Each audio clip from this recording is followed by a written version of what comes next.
Want to learn how to see a game like a pro? Today I've linked up with an expert. Let's go.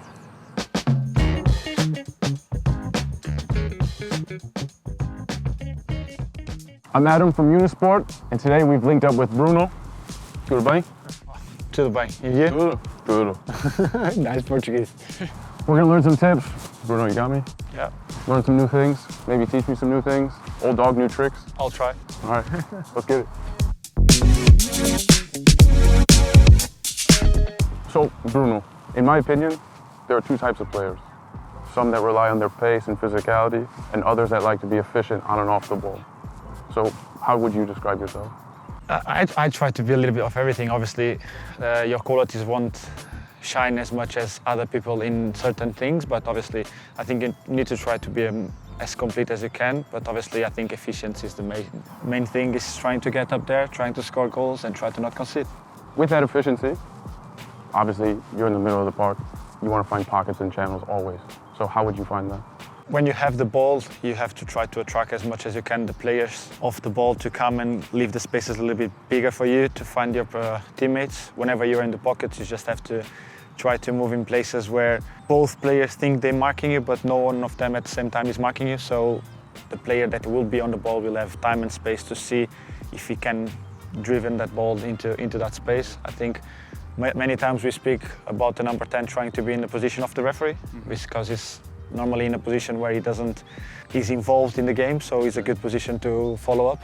Almost trying to get lost a little bit. A little bit. Sometimes you need to get lost yourself a little bit in the game for them to lose the focus on you, so you can get a little bit more time and space to get on the ball. And I think what I notice a lot about how you play is knowing when to kind of walk or to stop and let the game kind of pass you so that you kind of end up in these pockets and channels. Right? Yeah, that's something that I learned in Italy, to be honest, because obviously as a young kid growing up, I wanted to be on the ball all the time, like trying to always get the ball, and I need to touch the ball in every time. And obviously I was getting very frustrated of get on the ball, you miss a pass or you're not in the right spot and everything. And obviously speaking with some players, experts, they told me like sometimes just relax a little bit, get your focus back, get in the positions where you have to be, and then the ball will come and you'll be in the right position, in the right time to do the right thing. Let's say you're about to receive the ball. What are you looking for? What is your thought process in receiving and first look? So I've looked already, because yeah, the thing is, obviously you're going through the game and you see how they press. So for example, on that side, they will go and press the centre-back with the winger, and that midfielder is the one that jumps. As soon as he's playing and the ball is going round and round, I know that the space will be there, but I won't be there. I'm here just trying to make it up that in the moment I see the ball going and I know that it's the timing for them to sprint is the moment I start moving into the space. Yeah. In the Premier League, everyone comes strong and quick, so you need to be thinking the game and having the right positions in the pitch. So we've got our body shape, we have our timing, we found our pocket, we've scanned, right? We know what's going on, we know the pass. What is the pass that it leaves your foot and you're just like, that was it, that was the one? What kind of technique? Obviously, I think when you play in between the lines, as soon as you receive the ball and you turn, I think you always try to find, obviously, imagine I receive the ball from that side, control, one touch, and from here, if we break their lines, I will drive the ball as much as I can.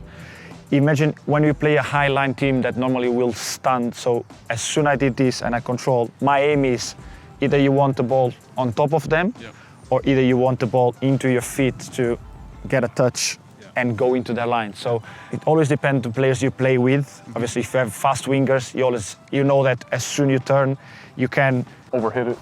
Overhit it a little bit, they're gonna get there also. But the same thing is like, because we're running into them, you want to give a strong ball into their feet. So when he controls the ball, he's going at the fullback already. For example, I play with Cristiano in national team, and he wants the ball more into the space for him to run and then finish the play.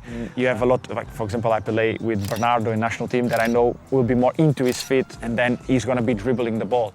So you have always to adapt your game in the players you're playing with. All right, with all that being said, what are 3 things you would pass on to a young player?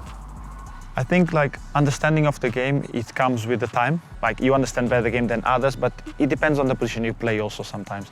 But I think the basics on football are still the most important things. Absolutely. Because you can dribble as much as you want, you still need to control the ball well to be able of dribbling then after. You need to put your passes in the perfect timing, in the perfect shape. You know, like you need to get that things. And I think nowadays you have more and more kids working on that, and I think it's very important. I think we don't have to overload them with a lot of information and difficult things. I think the basics will be enough for them to get the step into their careers or their dreams. Yeah.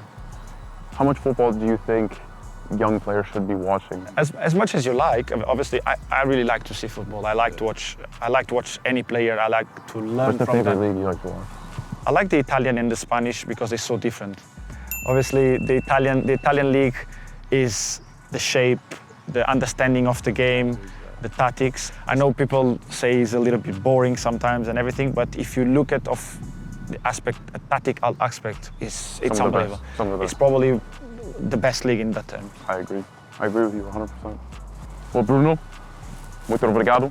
Thank you for your time. Make sure you like, comment, subscribe. If you want to get the new vapors, find them online on Unisport, right? Yeah.